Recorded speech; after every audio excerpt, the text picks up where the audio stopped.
I'm really also really looking forward to spending this next 45 or 50 minutes together as we talk about this. This is a topic near and dear to my heart, so I'm really looking forward to sharing some of this information with you all, and also experiencing the information that the folks from that Johnny from Cooper Riis will be sharing with us. And you know, as John already mentioned, this is our first roundtable of the year after having a really full year of roundtables last year. And I know for myself, today will be a nice re-entry into these kinds of conversations, and hopefully informative, but also soothing, as we all need a little bit of love as we head into this 2021.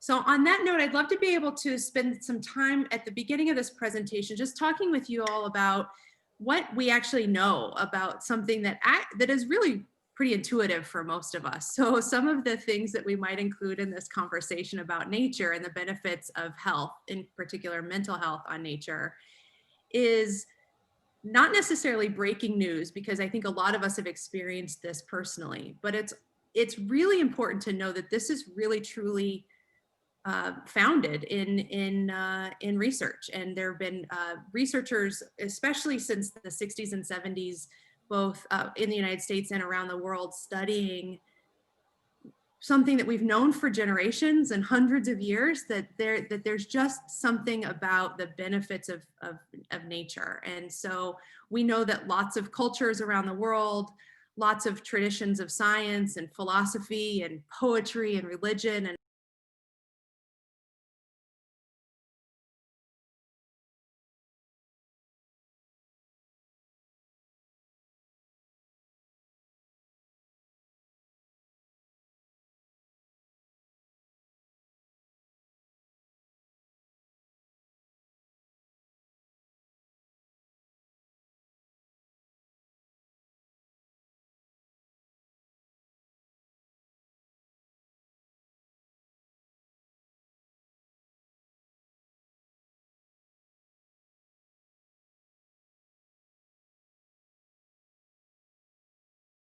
spaces. We don't talk as much about blue spaces as we do about green space, but blue spaces are water, spending time by the oceans, rivers, lakes, other bodies of water, is well known to increase positive emotions like life satisfaction, happiness, self-esteem.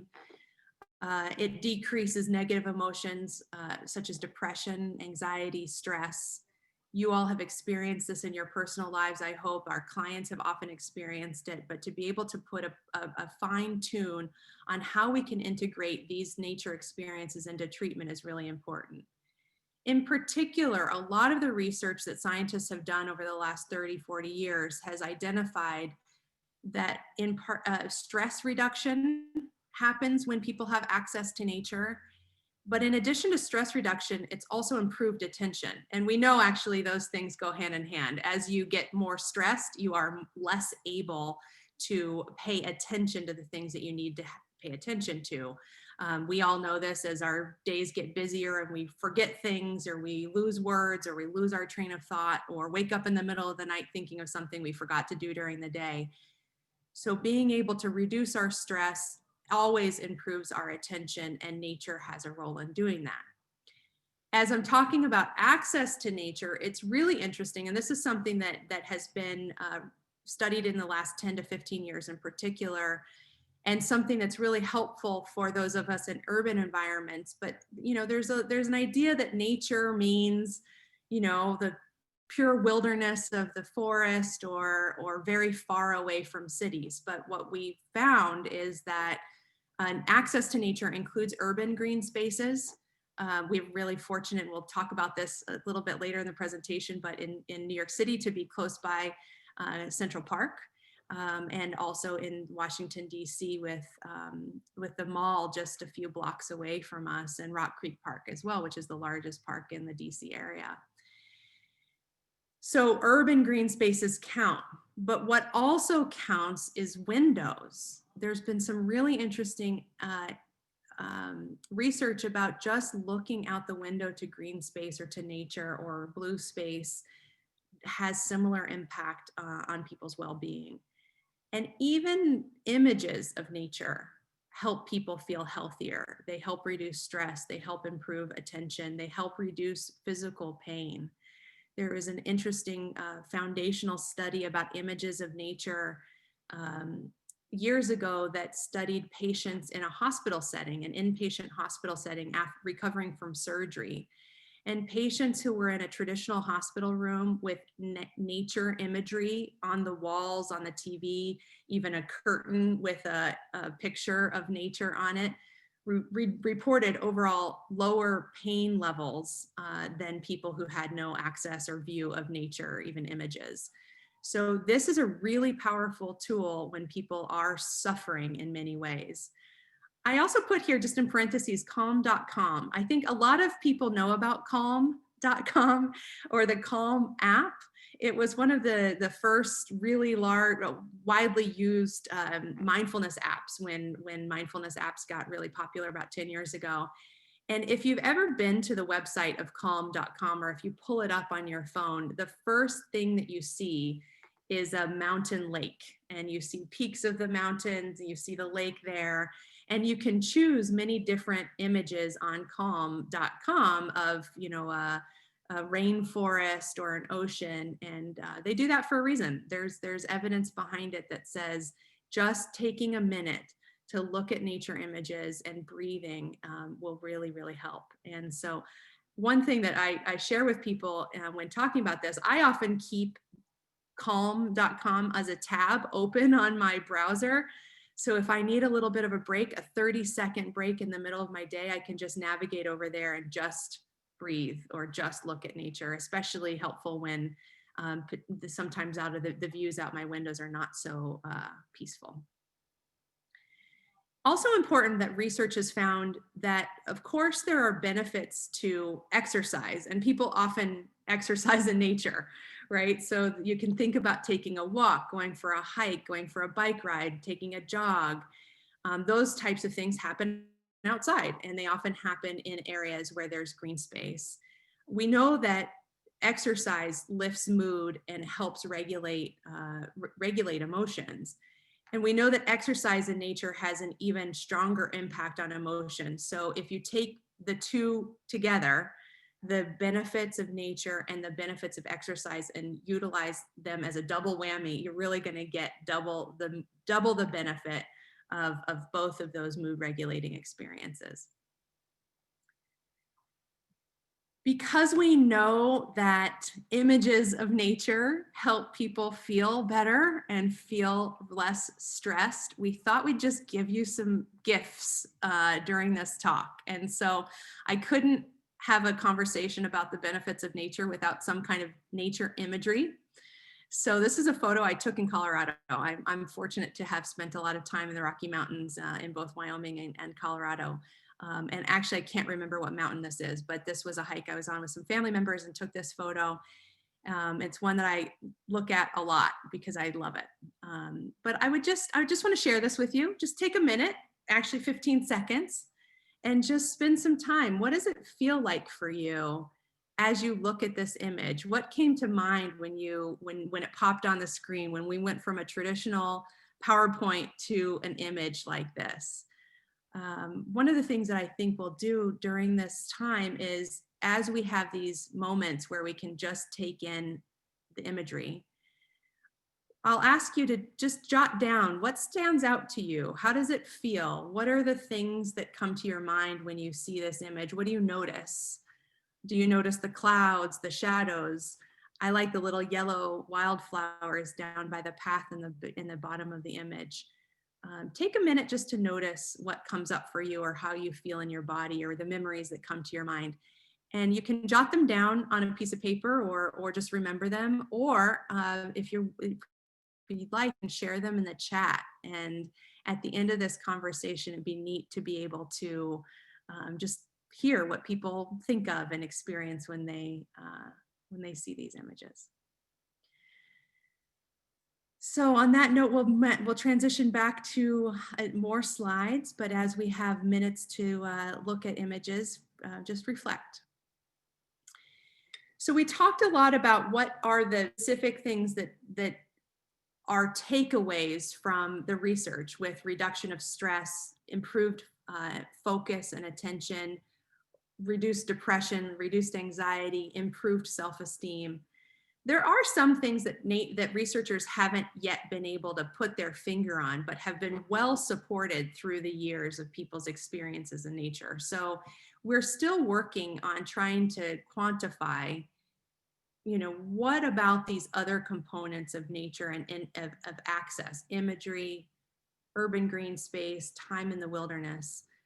But we know that when people are in nature, they often experience a sense of awe and wonder.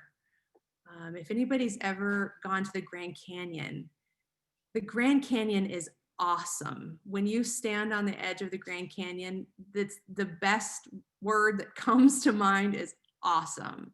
And it really does invoke a sense of awe.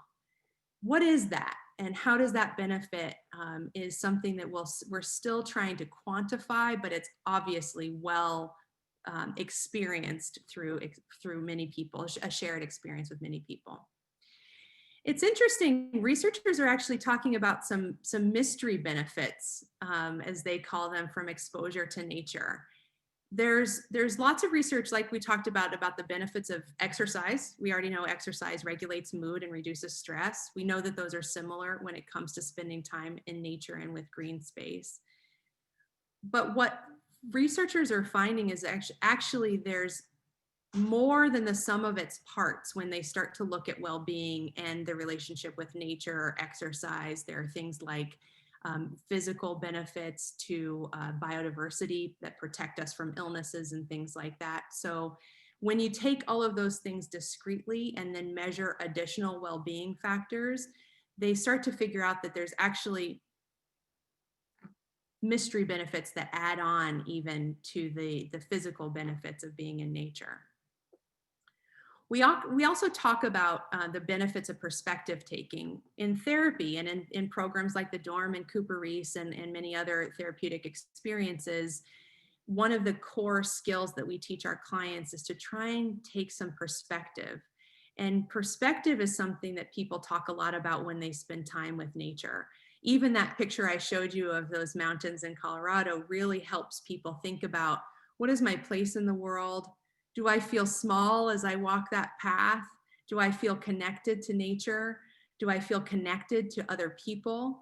There's a strong sense of belonging or purpose that can come out of spending time in nature, and some spiritual and cultural beliefs and benefits around increased connectedness with other creatures, whether those creatures be people, plants, animals, and the earth that we share. What's also currently unknown by researchers is dosage. Everybody says, okay, Sarah, this makes sense. I'm tracking with you. This feels right to me based on my experience. Okay, how much time do I need to spend in nature? There was a movement a couple years ago that people talked a lot about forest bathing and going out into the forest and just spending time. And people would say, how many hours do I need to do of forest bathing? It's currently unknown how much time people need to spend in access to nature, whether that be green space or with imagery of nature. There's not a one-to-one ratio of, if you have a significant depression, then you need to spend 5 hours in nature. But what we do know is that a lot of people use a 2-hour time frame as something where they start to find benefits. So in some of the research, it says spending a cumulative amount of 2 hours throughout a week, or 2 hours at some point in the week, is when people start to identify some of those decreased depression, increased sense of well-being that we talk about when we think about the benefits of nature. And what we really know is that there's just something to walking and talking with someone, or just sitting and taking in the view. This is a photo I took at Harper's Ferry, which is in West Virginia, just about an hour outside of Washington, D.C., where I am. And it's a really popular location to take a hike and visit. And just this perspective of sitting on this perched rock, watching the water go by, Observing the birds flying by is a really wonderful thing. And these two young people I know were just sitting and talking, and that might feel easier for people when they don't necessarily have to look face to face with each other, but to sit next to somebody on a rock or to walk a path with somebody often loosens up the ability to share what's going on. We know that there are benefits to access to nature across diagnostic criteria. And so there's actually no diagnosis that doesn't benefit from these same benefits from nature. Increased focus and improved executive functioning is a connection to many different diagnostic profiles. When people have improved function, executive functioning, and increased focus, they're better able to do things like self-care. They're better able to prepare and consume meals on a regular basis. They're better able to have good sleep hygiene. And all of those things are the fundamentals that improve mood, that improve functioning level when it comes to any kind of diagnostic profile. Similar to what I was saying in the previous slide, that for less verbal clients, there are times when engagement outside of the office can help build rapport. We know that there are clients that do struggle with eye contact. There are clients that struggle with verbalizing, putting into words what it is that's happening for them. There are clients that struggle with connection and attachment. And we at the dorm, and I know Cooper Riis and lots of other programs, utilize sessions outside of the four walls of the therapy room to try and improve that connection, to try and loosen up the ability to connect with clients. Another really important component of spending time outside in the therapeutic milieu is that for therapists and other staff in therapeutic programs, it's really an opportunity to model for clients. How do we engage with the environment? There might be a time when our clients are really observing us as we're walking the same path that they're walking. Do we make eye contact with the people on the trail? Do we throw our garbage in the trash can or just wherever we feel like it? Do we get quieter as we walk the path? Do we start to hear things that we might not have heard in the past, or if we're filling up the space with words? Do we walk slowly? Do we walk quickly? How do we use our bodies in this experience? And those can be really wonderful modeling opportunities for clients who are having a hard time engaging with their environment. And we do know that because of many of the mood disorders that people come to treatment with, bipolar disorder, depression, anxiety, are all well suited to have that mood regulation, but also agitation. There's the quality of agitation that happens for lots of diagnostic criteria makes it hard to have distress tolerance, to have frustration tolerance, to feel like there's this kind of itchy sweater that you need to take off. There's something, you need to take action.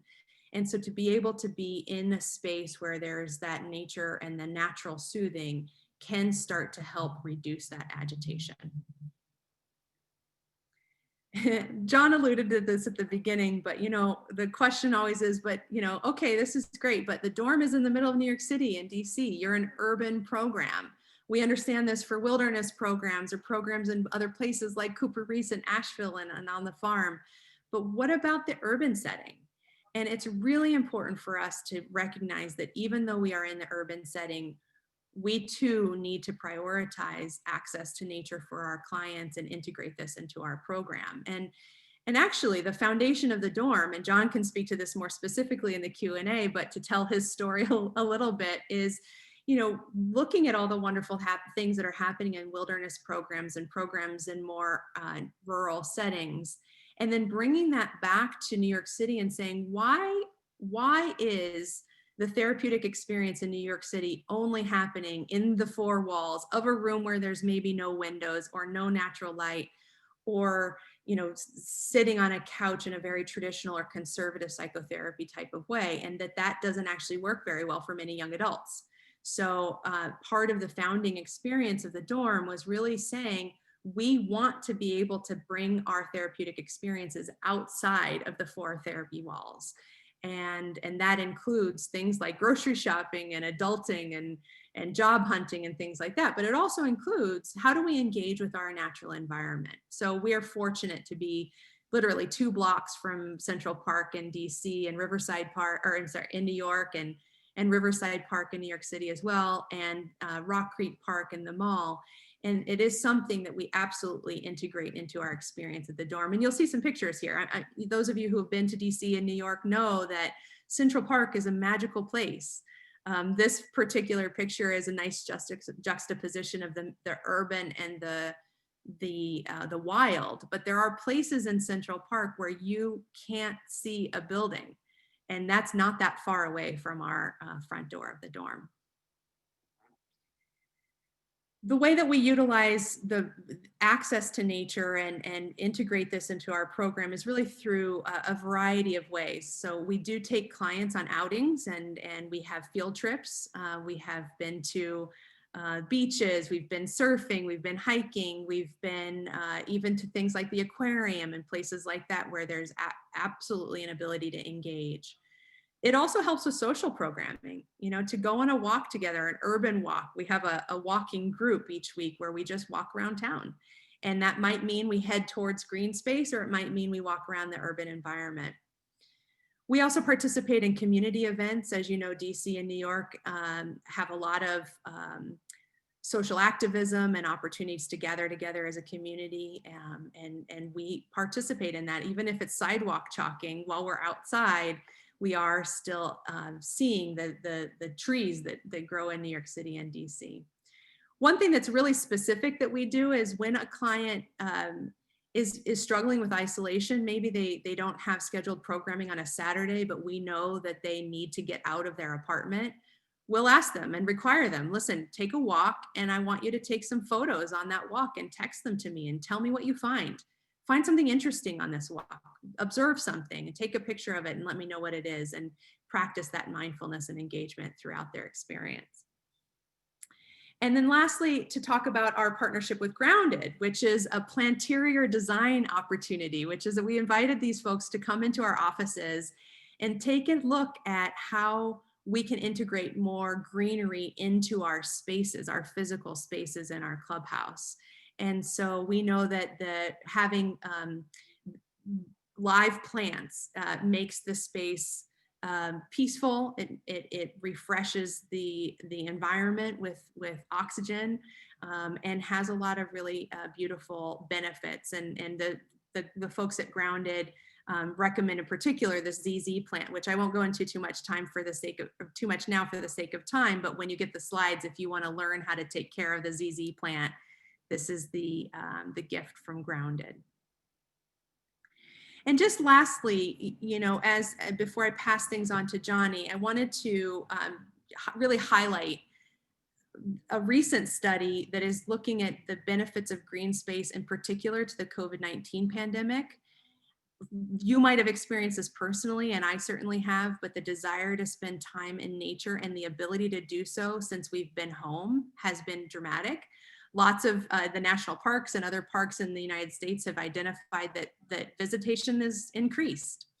So one of the studies that's come out just this year was a study that some folks surveyed 3,000 residents of Tokyo, which if you've ever been to Tokyo, you know it's jam-packed of people, and looked at their access to green space, more immediate and less immediate. And there's interesting research that can be done where they take satellite imagery and map out the density of green space in certain zip codes and areas of any part of the world, and measuring how folks who are able to spend time looking out their window and seeing green space, folks that are able to take walks, and how their things, components like depression reduced, life satisfaction increased. They reported subjective happiness increasing.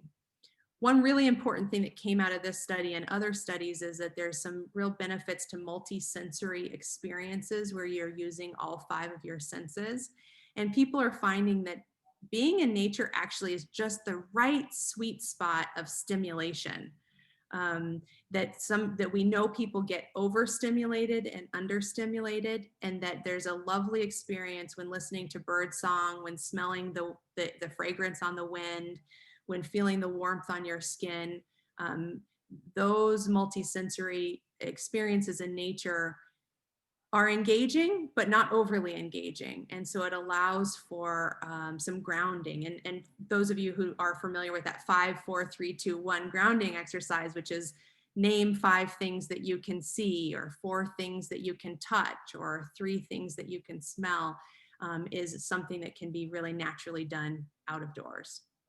And again, frequency, we don't quite know if there's a special dosage of time, but what we know is the more the better. So my hope for you all is you can integrate breaks in your day where you can look out your window if you have access to something green, or look at calm.com, or look at this PowerPoint and these pictures. But again, this is another gift for you as you take in this information, to just observe how it feels to just look at this and see if it helps you drop your shoulders or breathe a little bit more deeply as you take in this information. So on this note, I'm going to pass over to Johnny to talk about what happens at Cooper Riis. Thank you, Sarah. Yeah, where I'd like to start is just kind of taking a few minutes for a little kind of nature-oriented meditation. And we're going to watch a video that's about 3 minutes long, and just encourage you, you don't have to do anything particular, but just pay attention to the sights and the sound of the music, and sort of taking it in and just kind of noticing what's happening in your body as we go.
Yeah, so I'm just taking a moment with that and kind of taking in a deep breath. I think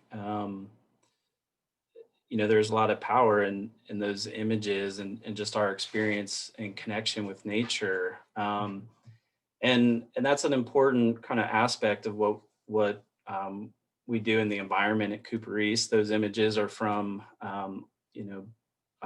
areas around our campus.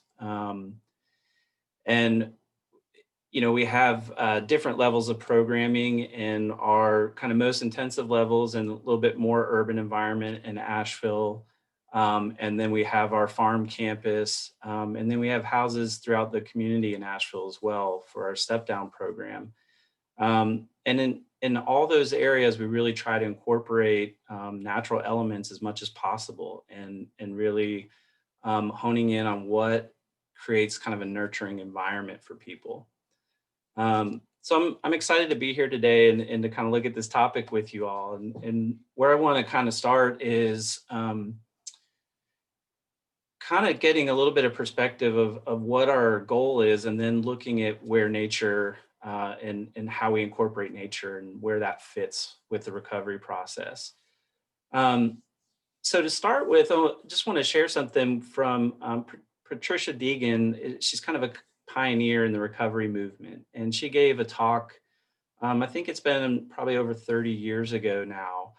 But the talk was called Recovery, Rehabilitation, and the Conspiracy of Hope. And it's a really nice piece that discusses how we can create more nurturing and healing environments for individuals struggling with mental health challenges. And she uses this metaphor of a sea rose that she watched kind of growing at a beach near her house. And I'll share just a little bit of what she wrote with you because I think it's pretty powerful. She says, "It did not grow straight toward the light at first. No, first its growth sought a downward course, reaching, stretching, blindly groping through shifting sands to find a solid place, a place to be rooted, a good soil to cling to and to be nurtured by, a home soil that could sustain it even in driving rains and tormenting winds. And then, having rooted itself in this way, the sea rose began its journey toward the light. Poking through the darkness, that sea flower emerged tiny and lovely and insistent and courageous. On frail and trembling limbs, this small thing rose to new life." So that's a really inspiring kind of metaphor to me, and the imagery is really beautiful and shows this kind of metaphor for hope and recovery, and how people work through challenges that come up there in their lives, and really face kind of adverse conditions at times. And she kind of finishes the passage with this. I'll just read one more part of it to you. And she says, "If we plant a seed in a desert and it fails to grow, do we ask what's wrong with the seed? No, the real conspiracy lies in this: to look at the environment around the seed and to ask what must change in this environment such that the seed can grow. The real conspiracy that we are participating in here today is to stop saying what's wrong with psychiatric survivors and to start asking how we can create hope-filled, humanized environments and relationships in which people can grow." So I think this task of creating humanized, nurturing environments is really crucial, and it's necessary and an ongoing challenge, I think, for any of us who are providing mental health services. And so how does this kind of fit with what we're talking about today? I mean, I love this topic of how nature nurtures. And there's sort of two aspects of that. And one is the kind of symbolism and parallel in nature of resiliency and growth and hope. And the other is really what Sarah covered, which is this kind of organic but practical way that engaging with nature benefits our physical, mental, and spiritual well-being. So when I think about this task of creating kind of a nurturing, humanized environment, I mean, a huge part of that to me is finding ways to incorporate or integrate or to connect to the natural world and making the environment more conducive to health, more supportive to the process of kind of building up resources and resiliency, and really having an environment that aids recovery. So I'd like to, just take a brief look at recovery and provide some context for what we mean by that, look at aspects of environments that are supportive of recovery, and in particular, how nature can play a role in these environments. So a working kind of definition of recovery is a process of change through which individuals improve their health and wellness, live a self-directed life, and strive to reach their full potential. Um, why does this definition matter? Historically, mental health has really been defined by or characterized as an absence of mental illness. And you'll notice in that definition of recovery, there's nothing about illness. It's about creating a meaningful life. So the traditional kind of viewpoints are really they're inadequate for speaking to the range of human experience and speaking to um, the kind of perspective that basically getting out of the polarized perspective of illness or health and looking at more of a spectrum of mental health. And over time, our kind of definitions have evolved, and I don't think there's a static or a certain great definition, but the World Health Organization at this point defines mental health as a state of well-being in which an individual realizes his or her own abilities, can cope with normal stresses of life, can work productively, and is able to make contribution to his or her community. So this is an important shift because it really acknowledges a broader range of human experience and also human vulnerability. And it really creates a chance for us, an opening, I think, to explore proactive ways of supporting mental health and understanding that the reality is everybody has mental health needs, not just those that we label as sick or ill. So supporting somebody in recovery really requires us to have an updated attitude and understanding of mental health. And so part of our approach at Cooper Riis is really to embrace this recovery paradigm and focus less on pathology and more on an individual's strengths, and less on illness and more of the broader needs of an individual and how we create relationships and environments that are really supportive. And as we'll get into it, we'll see more and more how nature can play a role in that. So I'm talking about these kind of enhanced recovery environments. What do we do to create a more supportive environment? And there are a lot of aspects to that. One core piece is really community, which, as Sarah noted, often nature is a way to kind of build community and develop social connections. And our outcomes data has shown that a sense of community is one of the most powerful kind of healing agents of all. And that's a big part of all of our programming, from our kind of new, more intensive, shorter term level, all the way through to our step down level. The structure and flavor looks a little different in each program, but they're all kind of underscored by these common values and goals. And so we look at how we create kind of a culture of emotional and physical safety, emphasizing quality relationships with genuine empathy and mutuality, really focusing on the environment and is it comfortable? Is it conducive? Does it help a person feel like they can be more embodied? And natural elements are a big part of that. And also looking at each individual's contribution to the community, I think, is an important part.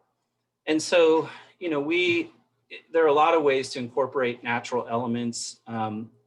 We do a lot of similar things that Sarah described in terms of outings. We're very fortunate to be in Western North Carolina, which is a beautiful area with a lot of green space and a lot of access to outdoor activity, and whether that's hiking, mountain biking, whitewater rafting, whatever it might be. But really thinking about the aesthetic, bringing in natural elements, and just creating an environment that also feels very comfortable and at home for people. So, we kind of work on creating that environment, and then we look at how do we enhance the recovery process through nature. And I think there's a range of ways we experience or engage with nature. And there's an article I read by Jules Pretty that reviews a good bit of research on the relationship between nature and mental health. And he kind of breaks up these experiences into sort of three categories. And the first is viewing nature like through a window or in a painting or book, something of that nature. The second is kind of being in the presence of nature, but it's a more incidental experience. So you're walking or riding your bike to work and you're passing by kind of natural, green spaces or whatnot. And then the third level is really engaging or fully participating more in nature, which would be more like active gardening or hiking, backpacking, farming, all these types of things. And what's interesting about that to me is that, as Sarah was saying, we don't know the kind of doses and how all that works. But at those levels, there's shown benefit for each of those levels of engaging with nature, and that the benefits increase incrementally as you kind of go from one to another. So the benefit of fully engaging, and really being in nature and doing some activity that way really provides a different level of benefit, and is part of what we try to kind of incorporate in what we do in our work.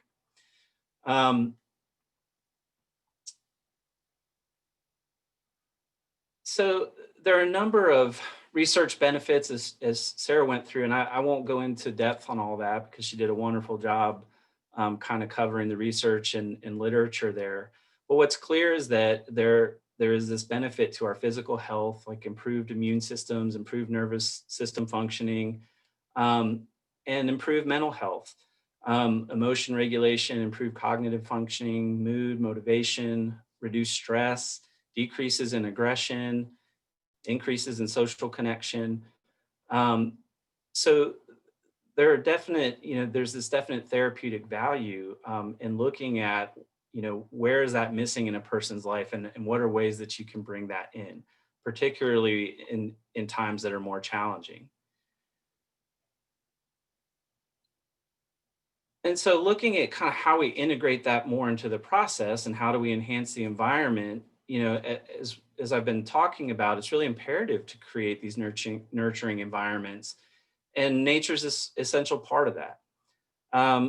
So, we can think of lots of ways to incorporate that, and there's a lot of obvious things. And Sarah talked about, just bringing more greenery into the office, having, there's a lot about having natural colors, nature colors like blue and green, and the effect on people. And so there's a lot of stuff that you can do, and we can get into all these examples, but really the importance is to not take the environment for granted, being mindful that it really matters to a person's overall well-being, and looking at unnoticed areas or looking for opportunities to bring in natural elements. One example for us is that at all of our locations, really, we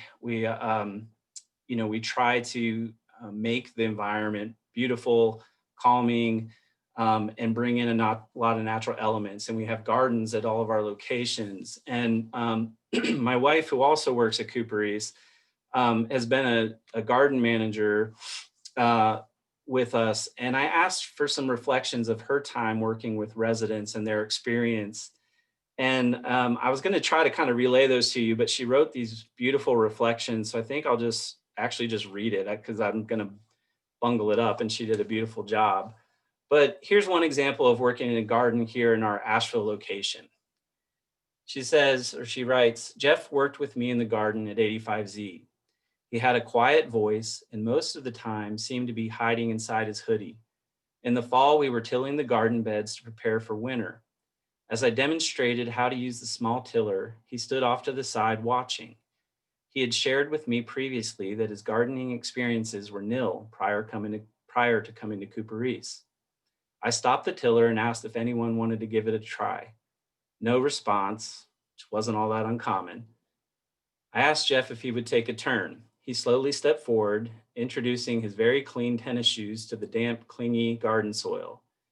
Jeff turned on the switch and pulled the cord, and the motor started right up.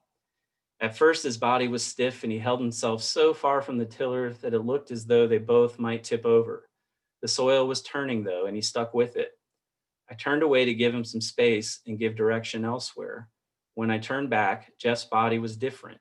He was standing closer to the tiller. He was moving adeptly along behind it, shoes completely caked with dirt, and the dark soil was turning over in a fresh new bed. He got to the end of the row and turned off the tiller.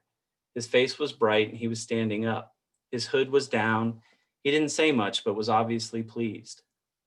And he'd had enough and headed to go clean his shoes. But it's just like a neat example of kind of giving somebody the opportunity to both kind of have some mastery and purpose in a task, while also really engaging in nature and having this new experience and seeing how that just kind of shifted for that person in that moment. He loosened up, he opened up, and he showed more of himself.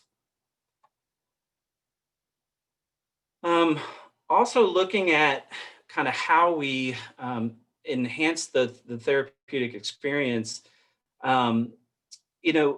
incorporating nature into the environment really helps create kind of the physiological and emotional conditions for deepening the therapeutic work.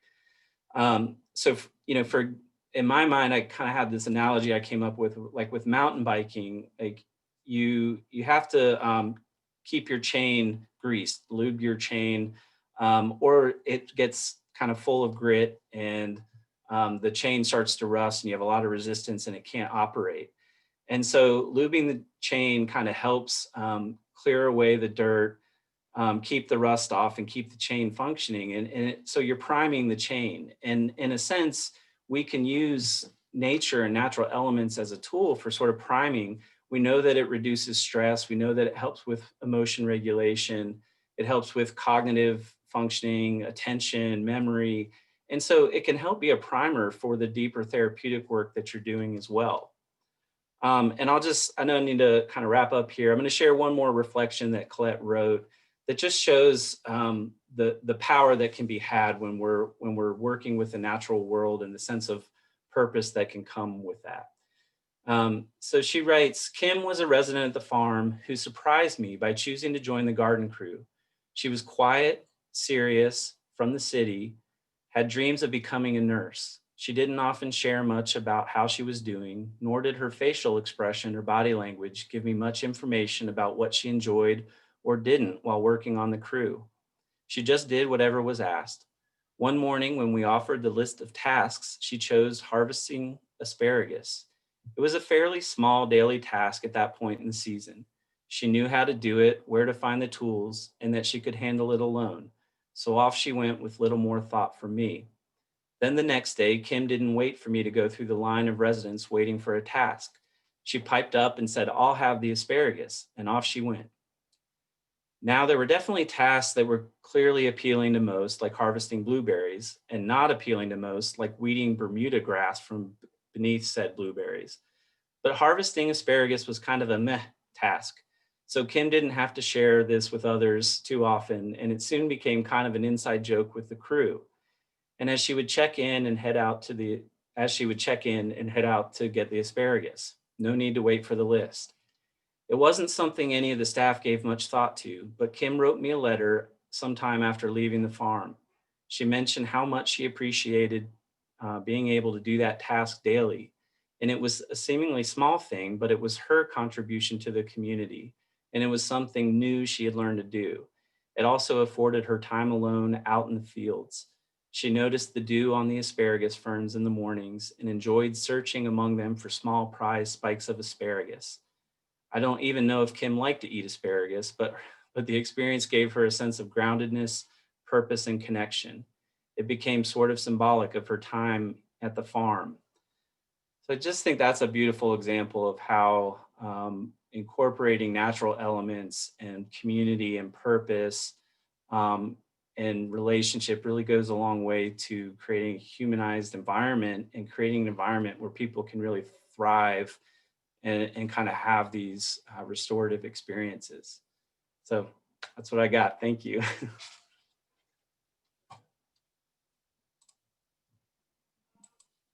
All right, I just lost my mute button there. Johnny, thank you, and thanks to your wife.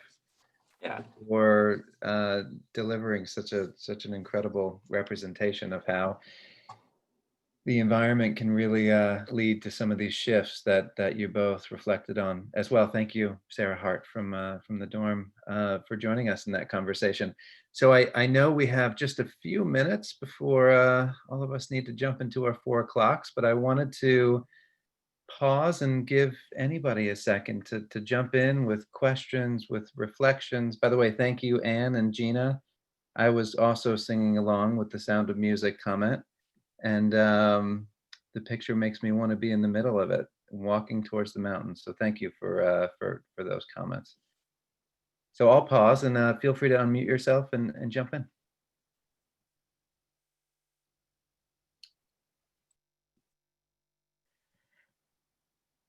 This is David. I'm with the Augustine Recovery Center in St. Augustine, Florida. But as you can see behind me, this is home. I'm just on the other side of the hill from you, Johnny, over in Tennessee, and this is the Smoky Mountains behind me. And so I love this. You guys did a great job and really believe in what you said. And I love hearing even more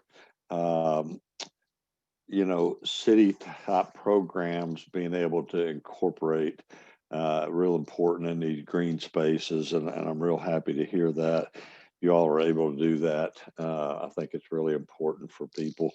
The APA came out with an article. If I can find it, I'll try to send it to some of you a number of years ago. And it was based on research done here in the Smoky Mountains and mental health and getting people out in nature. And it was a very good article with that the APA had published. And Sarah, thank you for getting me to breathe when you showed that. I love the Rocky Mountains as well. I think I took a big, good, deep breath for the first time since about 8 o'clock this morning. So thank you for that. Enjoyed it, guys. Thank you. Thanks, David. Hear that. That's the point. So I'm glad you complied with the exercise. Good job, David. And I noticed your background too. And actually it gave me that same kind of sensation of like, oh my God, look at that. So beautiful. So that's a gift you're giving us as well. And Sarah, you're going to have to tell us more about forest bathing. Maybe not during this presentation, but Oh, it's a thing. Forest bathing. I didn't invent it. It's a thing. There's a fair amount of research on it, actually. Sure. Good. I just wanted to give a shout out to Cooper Riis. They're being way too modest. Kim's husband is a musician, and he did the original music to that beautiful meditation. Oh. And also, correct me if I'm wrong, but I think Lisbeth Riis Cooper, who is a founder at Cooper Riis, did that beautiful photography. I did, yeah. Many of those pictures are from her, and yeah, they're mostly around this area, around Cooper Riis, around this property, or in Western North Carolina. So yeah, thanks for the shout out. My husband would appreciate it. That was also a gift to us. Thanks for doing that. This is a family affair today, guys. I love it. Totally. So why don't we pause there? Thank you so much, Cooper Riis, for joining us today and this conversation. And just to let you know, we'll be coming back to you next Thursday at the same time, 3 o'clock, with Diana Clark from the O'Connor Professional